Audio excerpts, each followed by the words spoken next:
Emmaüs Solidarité, en partenariat avec Hyper Voisins, s'est déroulé ce jeudi sur le parvis de la mairie du 14e. 1000 gâteaux ont été confectionnés ou achetés par des Parisiens. 5000 personnes en situation de précarité vont recevoir ces petites douceurs pour le réveillon de la Saint-Sylvestre. Laura Tapiro. À quelques heures du réveillon de la Saint-Sylvestre, ils étaient près d'1 millier à avoir apporté un gâteau pour les plus démunis. Donc un gâteau nantais, une spécialité familiale de mon mari.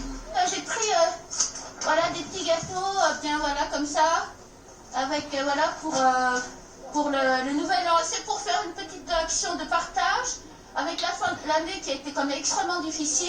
C'est une petite goutte d'eau dans l'océan pour être un petit peu avec les autres, pour ceux qui ont un petit peu moins que nous. Cette année, avec la crise sanitaire, de nouvelles consignes ont été données à ceux qui ont préparé un gâteau.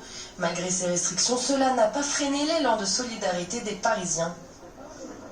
En plus, l'association Hyper Voisins aussi est allée chercher des gâteaux auprès des pâtissiers du coin et dans Paris.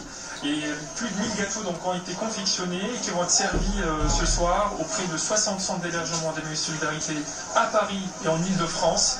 Et donc ça va toucher plus de 5000 personnes hébergées. Une action solidaire qui a même suscité le soutien de plusieurs célébrités. La maire de Paris, Anne Hidalgo, ou encore l'acteur François Berléand sont venus déposer leur gâteau. Voilà, j'espère qu'il y a beaucoup de gens qui ont fait la même chose que nous. Et puis ce gâteau au chocolat qui est absolument exceptionnel. Voilà, digne des plus grands. Oui, oui.